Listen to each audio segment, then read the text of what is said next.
মর্যাদা পাবেন, তাহলে মর্যাদা আপনারা পাবেন। আমি আবার বলে দিচ্ছি, তখন দৌড় দেওয়া হবে আমাকে, দৌড় দেওয়া হবে আমাদের নেতা কর্মীদেরকে, যে আপনাদের নেতাদের জন্য পারি নাই পরিবেশকে। আমি আবারও রিপিট করছি, অ্যাটর্নি জেনারেল থাকার কারণে আজকে আমার ভাইয়েরা আন্দোলন সংগ্রাম করেছে, তারা স্থান পেয়েছে। আমার টাঙ্গাবাড়ির ভাইয়েরা স্থান পেয়েছে, তাদেরকে আমরা সাধুবাদ জানাই।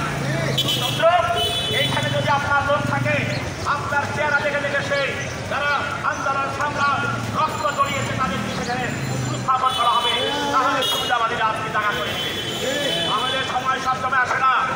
আন্দোলন আমি যা জানতে পেরেছি, বর্তমানে আমাদের দলের কেন্দ্রীয়ভাবে এবং আমরা যারা আশ্চর্য হবেন এই বিষয়ে আমাদের আইনজীবী ফোরামের নেতৃবৃন্দ, অ্যাটর্নি জেনারেল, দলের নেতৃবৃন্দ সবাইকে পাশ কাটিয়ে গোপনে রাত্রে অন্ধকারে 12:30টার সময় সেখানে সেক্রেটারিয়েটে বসে থাকা কিছু আওয়ামী লীগ গুপ্তচর তারা এই কাজটা করেছে।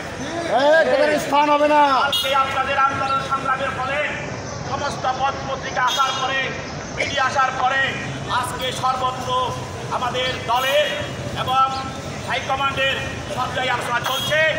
আমরা আশা করছি তার নিয়োগ বাতিল হবে ইনশাআল্লাহ। তবে আপনাদের আন্দোলন চালিয়ে যেতে হবে।